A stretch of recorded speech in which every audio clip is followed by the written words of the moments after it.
Have you ever walked away from an argument, even after winning, and still felt completely drained? That's because you were never playing to win. You were playing to survive in a game designed to steal your energy. The world teaches you to speak, to defend, to react. But what if every time you try to prove yourself, you are actually giving yourself away? Every word you throw into the noise becomes a piece of your power that you'll never get back. The true battlefield of modern soul isn't made of violence or noise, it's made of silence. Because silence is the one thing no one knows how to handle anymore. People crave reactions. They feed on attention. And when you suddenly stop giving it, something strange happens. They lose control. The moment you withdraw your words, the masks begin to crack. Silence becomes a mirror, and in that reflection, everyone sees what they've been running from. Nietzsche understood this long before our time. He saw that power doesn't belong to those who shout the loudest, but to those who can remain still while the world trembles. He once said, "He who cannot command himself must obey." And in a world addicted to noise, those who master silence command everything. So the question is not, how do I win? The real question is, what happens when you stop reacting and let others drown in their own noise? Before we go deeper, stay with me. Because what you're about to discover might completely change the way you understand power, presence, and peace. Make sure you subscribe, hit the bell, and watch till the end, so you'll be the first to awaken when the next truth arrives. Power has never belonged to those who shout the loudest. It belongs to those who can remain still while the world trembles. To those who can command themselves when every instinct wants to react. Nietzsche saw this clearly. He who cannot command himself must obey. Every argument, every emotional outburst, every attempt to prove yourself, they all cost energy. And in that transaction, something sacred is lost. Because the moment you react, you surrender the throne of your own mind. You give the keys to your inner world to whoever provoked you.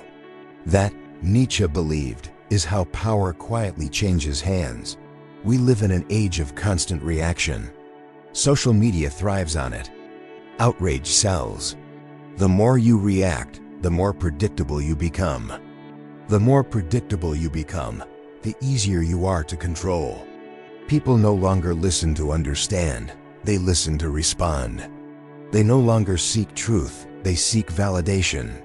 And in that endless noise, the individual dissolves into the herd. The herd mentality has one rule: react instantly. It cannot stand uncertainty, cannot tolerate silence. Because silence threatens its rhythm, its illusion of meaning. The herd feeds on emotional exchange, on the friction of opinions colliding. Without that friction, it loses its sense of purpose. That's why when you stop reacting, the world starts to panic. Your stillness becomes a mirror, and in that mirror, people confront something they've avoided all their lives: themselves. Silence exposes the machinery of the herd. It reveals how fragile most people's confidence really is. How desperate they are for an audience, for approval, for noise to hide their emptiness. Imagine someone insulting you, waiting, craving for you to defend yourself. They need you to respond because your reaction validates their existence. It tells them they still have power over you. But when you stay silent, when you simply observe, you steal that validation. The silence grows heavy. They fidget, their tone shifts, they feel the unease that comes from losing control. That's the paradox of silence. The less you give, the more power you hold. Nietzsche saw this not as manipulation, but as mastery. For him, the highest human being, the Übermensch, does not react. He creates. He does not explain. He acts. He does not chase recognition. He becomes the measure of it. To reach that state, you must first endure the discomfort of being misunderstood, the loneliness of no longer needing to justify yourself. Because silence is not only power, it is purification. It strips you of the unnecessary, the performative, the false. In the stillness that follows your silence, you begin to hear something else, the voice that has always been buried under noise. Your own. The quiet awareness that doesn't need applause, doesn't need agreement. It simply is. That's what Nietzsche called the strength to bear the weight of existence. To look into the chaos of life without flinching, without running, without explaining. The modern man fears silence because it reveals how little he knows himself. He keeps talking to drown out the inner voice that questions everything. He scrolls, he argues, he posts, anything to avoid that unbearable stillness. But stillness is where transformation begins. Silence is not the absence of noise. It's the space where meaning forms. Think of a storm. The lightning, the thunder, the wind, all temporary. But the calm sky behind it? Eternal. That's your power. The noise of others is just weather. If you can remain like the sky, unmoved, vast, observing, you cannot be conquered. So the next time someone provokes you, pauses, tests your limits, remember, you do not owe anyone your energy. You do not need to fill every silence with defense. You do not need to prove your worth through reaction. The one who stays still stays sovereign. The one who reacts serves. That is the brutal simplicity of Nietzsche's insight. In silence, there is power. In reaction, there is slavery. Because every time you respond out of emotion, you are letting the world decide who you are. But when you can look at chaos and remain composed, you stop being part of the crowd and start becoming the creator of your own world. So ask yourself, how much of your energy is spent trying to be understood? And what would happen if you simply stopped? If you let silence speak for you, would you lose control, or would everyone else finally lose theirs? Now I want to hear your thoughts. Have you ever experienced a moment when your silence changed everything? When you realized that saying nothing revealed the truth? Share your story in the comments below. I read every one of them. Your reflection might be the mirror someone else needs to wake up. When you stay silent, you disrupt a pattern that has ruled human behavior for centuries. A pattern of emotional exchange, stimulus and reaction, attack and defense, noise and counter-noise. From Freud to Jung, every great psychologist saw this as one of the most primitive forces of the human psyche, the need to be acknowledged. People don't just want to speak, they want to exist through your reaction. They measure their worth by how deeply they can stir others. That's why silence terrifies them. It doesn't give them the reflection they crave. It denies them the illusion that they matter more than they actually do. Carl Jung once said, "Everything that irritates us about others can lead us to a better understanding of ourselves." Your silence irritates people because it mirrors their own chaos. When you stop reacting, you stop feeding their sense of control. And suddenly, they are left alone, face to face with a version of themselves they've spent years avoiding. Freud would call this a narcissistic wound. It's the moment when the ego realizes it cannot control the external world, when its tricks no longer work. Silence pierces that illusion like a blade. It dismantles the defense mechanisms people build to protect their fragile sense of identity. They lash out not because of your silence, but because your silence exposes their dependency on being heard. We live in a culture where everyone performs. Each word, each post, each opinion is a desperate performance for validation. When you stay silent, you withdraw from that stage. You refuse to play your role in their theater. And when the actor loses the audience, panic sets in. They lose control because your silence shatters the illusion that they are the center of your attention, or anyone's. Nietzsche saw this centuries ago. He called it the herd's despair.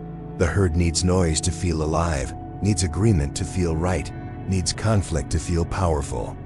But silence doesn't feed any of that.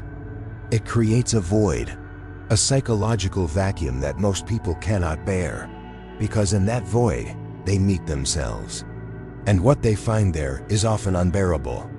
That's why people try to provoke you. They're not seeking truth. They're seeking reaction.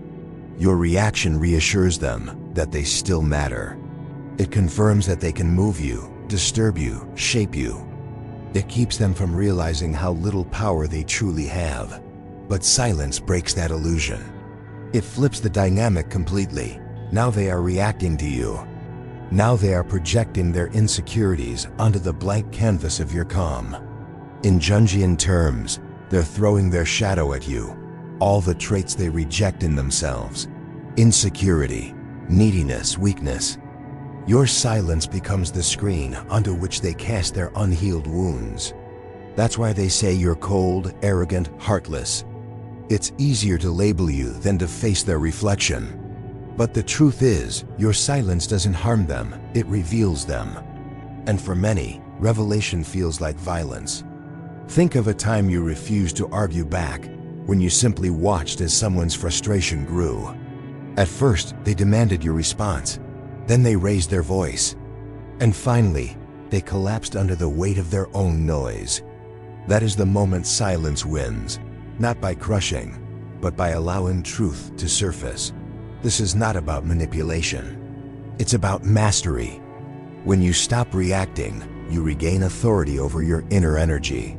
You stop being a puppet pulled by emotional strings. Silence then becomes the ultimate act of rebellion, a quiet revolution of self-control. Nietzsche would say, "The greatest power is to give style to one's character. Silence gives style to your presence. It turns chaos into form. It transforms emotion into awareness. And it makes the world uncertain, because for once, it cannot read you. That uncertainty is where real power lives." So the next time someone says, "Why aren't you saying anything?" remember this: you owe no explanation for your peace. You don't have to perform, prove, or defend. Your silence is your boundary. Your composure is your strength. And your stillness is the proof that you've stepped outside the herd's control.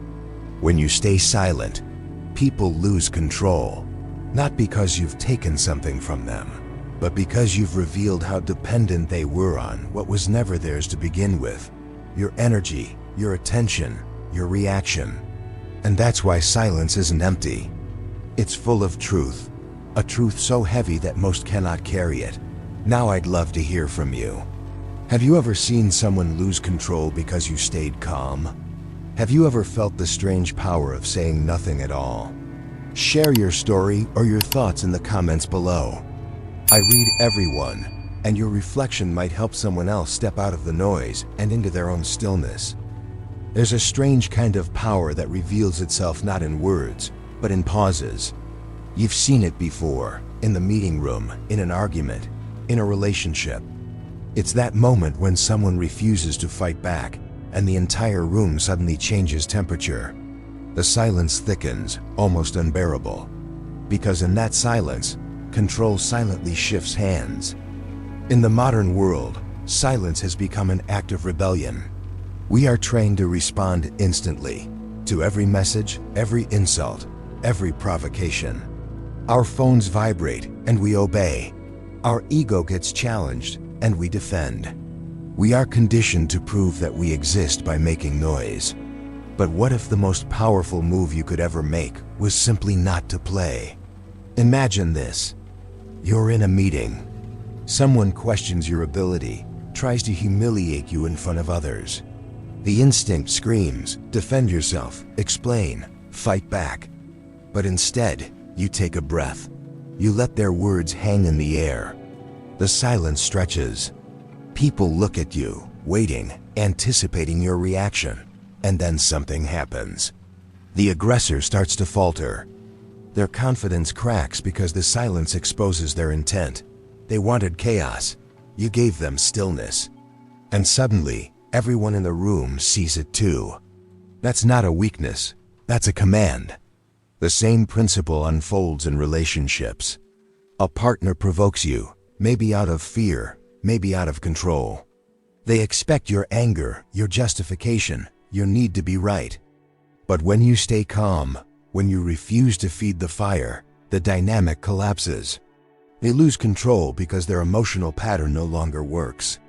They're forced to face their own emptiness, the realization that manipulation doesn't work on someone who no longer needs to react. This is not cruelty. It's clarity. Even on social media, where every second demands a response, silence is power. The world wants you to engage, argue, and prove. The algorithms are built on your reactivity. The moment you stop feeding it, you reclaim not only your time, but your peace. You stop being a product of noise. You become the observer. And from that higher place of awareness, you see how absurd most of it is, how desperate everyone is to be heard, even when they have nothing to say. Nietzsche understood that most people speak not to express truth, but to hide it. He said, "The higher we soar, the smaller we appear to those who cannot fly. When you rise above the drama, they call you distant. When you stay silent, they call you cold. But they don't see that silence is how you maintain altitude. You can't fly if you keep fighting every storm below." Think of history's greatest minds, those who moved entire generations without shouting. Marcus Aurelius, who wrote his meditations in solitude. Buddha, who spoke less to convince and more to awaken. Nietzsche, who withdrew from society to face the abyss within himself. Each of them understood that silence isn't the absence of sound. It's the presence of power. It's the still point from which truth can finally be heard. Silence is not absence, it's control. Control of your reactions, your emotions, your boundaries. It's the discipline to pause before you bleed energy into places unworthy of your essence. It's not passivity.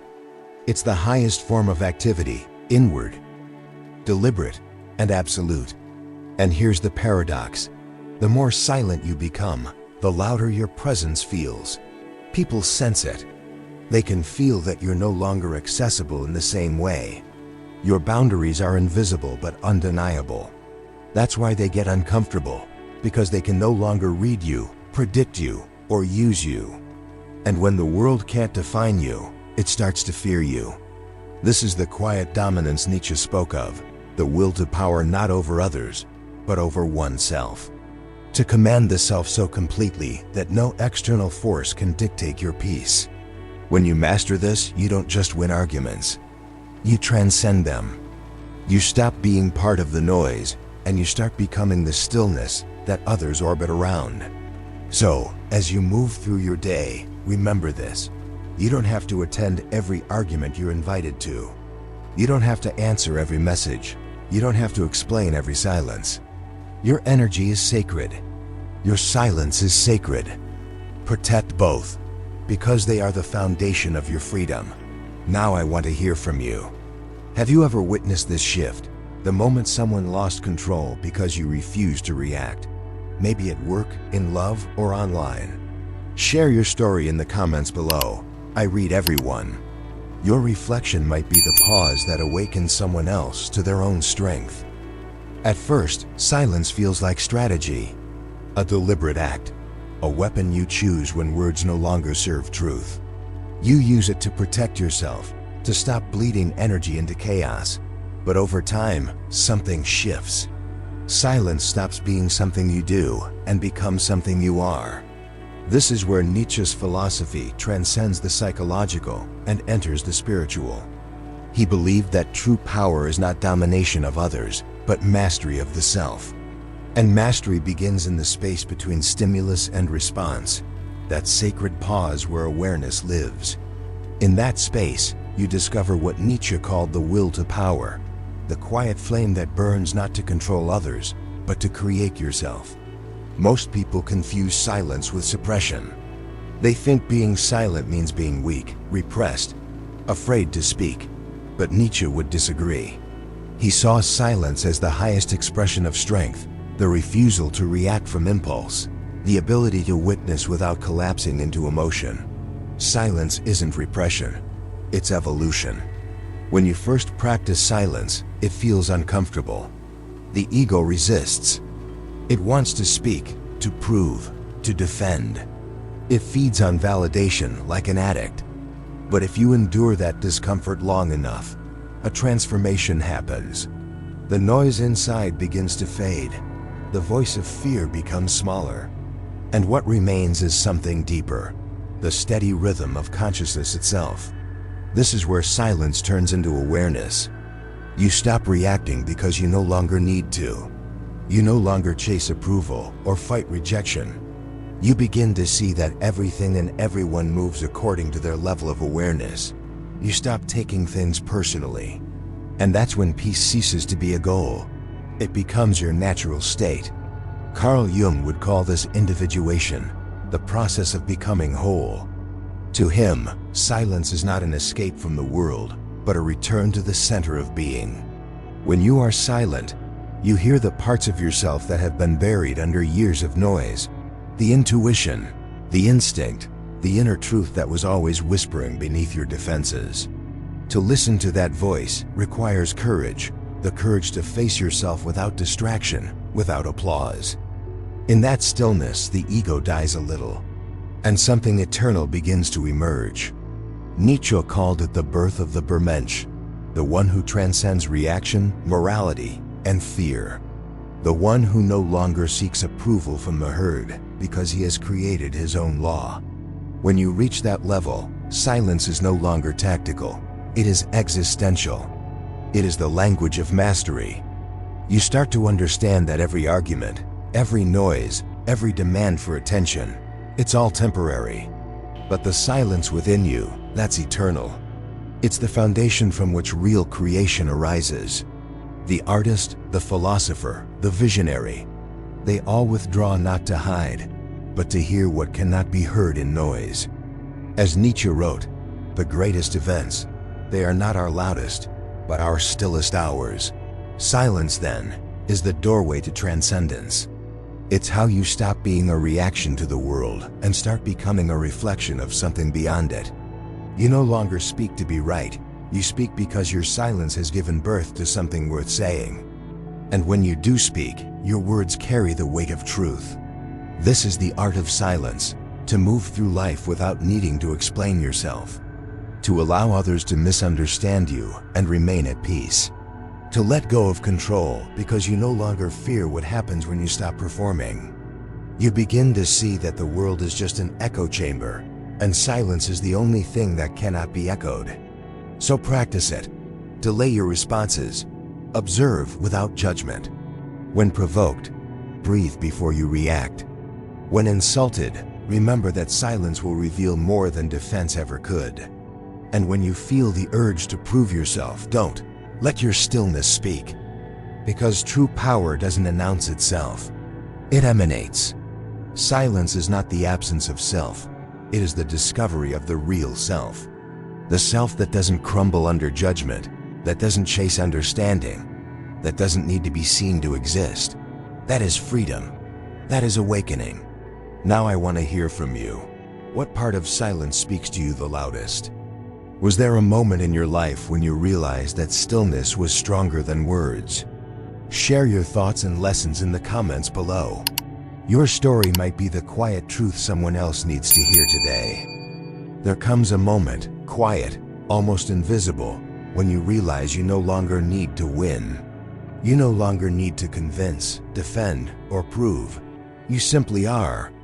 And in that being, there's a peace that no one can disturb. That is the moment of mastery. The moment when silence stops being something you choose and becomes who you are. Nietzsche said, "Become who you are, not who the world expects, not what others demand, but who remains when the noise fades." To become who you are is to descend into silence, to stand still as the world spins itself into exhaustion. Because once you stop reacting, you stop being moved by chaos. And once you stop being moved by chaos, the world loses its power over you. The mastery of stillness is not the absence of struggle. It's the ability to walk through it without losing yourself. To look into the eyes of provocation and see not an enemy, but a mirror. To realize that the storm outside can never touch the calm you carry within. That calm is not indifference. It is strength refined, emotion transmuted into wisdom. You see, silence doesn't make you smaller. It makes you vast. It stretches your awareness beyond the boundaries of ego. You start to notice things others miss. The pauses between words, the intentions behind tone, the fears behind anger. You begin to understand that most noise is just a plea for validation, and that the loudest people are often the most lost. When you live from this awareness, everything changes. You no longer chase approval. You no longer fight battles that don't belong to you. You become untouchable, not because you built walls, but because nothing outside can disturb what is whole inside. That's what Nietzsche meant by self-overcoming. The art of rising above your own need to be understood. To exist in peace, even when surrounded by chaos. To move through life not as an echo, but as the origin of sound. The world loses control when you gain it. So next time they try to provoke you, remember, silence isn't weakness. It's mastery. It's the highest expression of freedom. The power to remain yourself when everything else demands a reaction. Let your silence be your sword. Your calm is your armor, and your awareness is your victory. Because in the end, it's not the noise that defines you. It's what remains when the noise is gone. And maybe that's what true strength has always been, not in conquering others, but in being so grounded in your own presence that the world bends around your stillness. Before you go, take a moment. Sit with what you've heard. Don't rush to react. Just breathe. Because the silence you feel right now, that's the beginning of transformation. If this message resonated with you, make sure to like this video. Subscribe to the channel and turn on notifications so you'll be the first to awaken when the next truth arrives. And before you leave, share in the comments below. What lesson or moment spoke to your soul the most? Your reflection might be the quiet spark that helps someone else remember who they truly are.